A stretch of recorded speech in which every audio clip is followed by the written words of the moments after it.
35 seconds in, Brock Faber scores on a wraparound to win it. Matt Boldy and Marco Rossi with the assists, as that one, 35 seconds in, wins it for the Wild in a game in which it looked like they were going to get shut out halfway through the third period. So obviously it's frustrating. You know, some of the fans for the Stars were clamoring for them to find ways to get to overtime. Not in this way. What they were saying is, if you're behind, find a way to tie the game, get it to overtime, maybe something like this. Well, literally what the Wild did.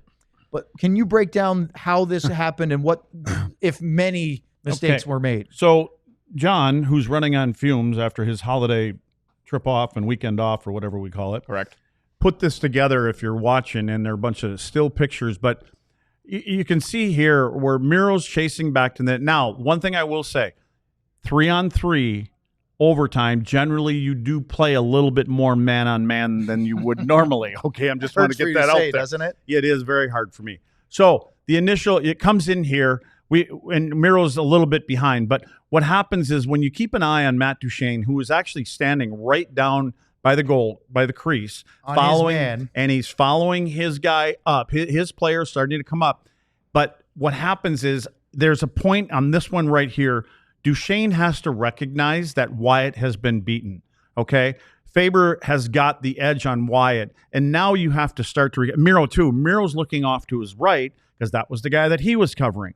But we've got problems in front of the net, and then at the end of this, you're going to see where Jake loses his net too. Jake gets outside the post. He can't recover. Now because Duchene and Heiskanen have followed those guys up almost to the top of the circle, there's no way that they can get back and recover. Faber makes a net, and he knows. He sees the whole play.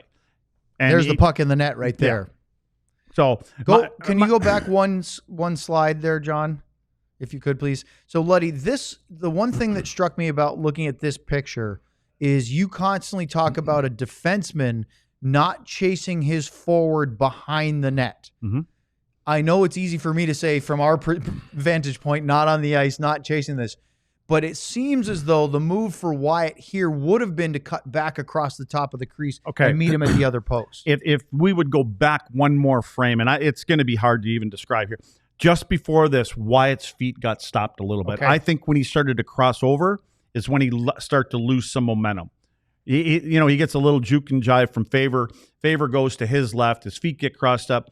And yeah, you're right. But here, I think he still feels he's got a stick on him. That he's got him where he wants Yeah, him. because what's going to happen is once it goes behind the net and Jake loses his net, now Wyatt runs in to Otter because Otter's left leg is out there down below the goal crease. He kind of runs into it. It pushes him a little bit further out.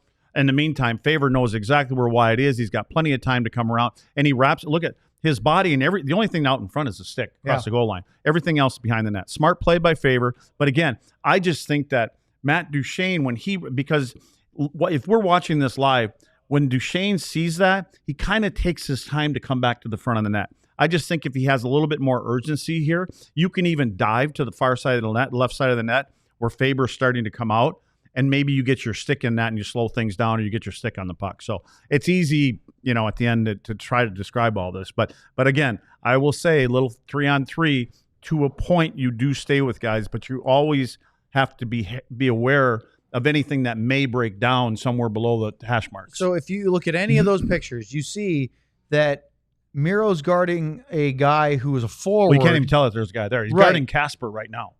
No one there. The friendly ghost. Yeah.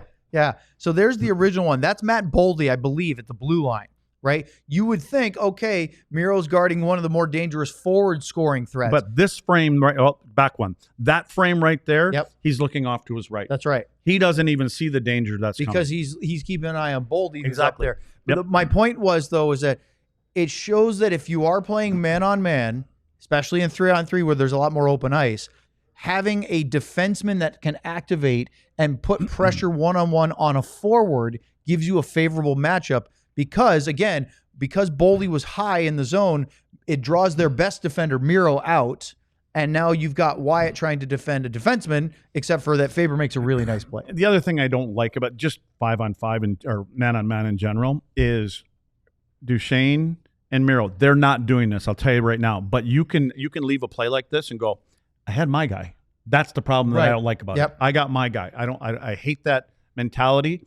But again, it's the way that all teams play some shape or form of a man-on-man to some point in 3-on-3.